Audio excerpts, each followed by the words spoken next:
Welcome to today's Unpacking Pentwater at the Pentwater Historical Society Museum. Today we would like to introduce you to an artifact that sounds alarm, signals messages, and keeps time. And no, it's not your cell phone. If you guessed a ship's bell, you would be correct. A bell is an essential part of any good ship. Ship bells have been a part of the traditions of the world's merchant fleets for centuries for both functional and ceremonial uses. One of the earliest recorded mentions of a ship's bell was on the British ship Grace Dieu in about 1485. Used for signaling, keeping time, and sounding alarms, bells are an important part of a ship's routine and readiness.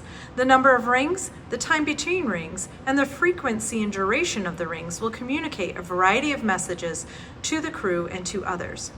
The sounding of a ship's bell can serve as a warning signal to other vessels in poor visibility and fog. In case of an emergency on board, it can mean there is a fire and where that fire is located. It can also be used to announce the presence of important persons boarding the ship or to make an announcement. One of the most memorable traditions for sailors and their families involves the use of a ship's bell as baptismal fonts for shipboard christenings. Children of the ship's company baptized according to this custom can also have their names inscribed on the ship's bell.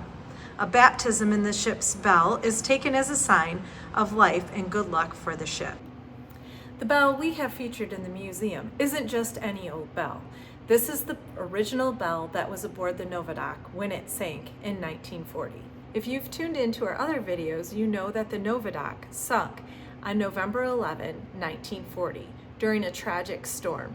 It was one of the deadliest storms that ever happened on Lake Michigan in history. The Novadoc was one of 3 ships that sank that day. It was the only ship that had survivors on board. This bell was gifted to Captain Clyde Cross, who along with his crew bravely faced the angry waters and rescued the 17 Novadoc survivors.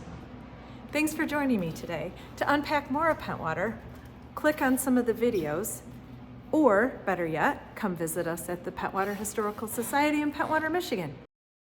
You never know, you might get to ring the bell.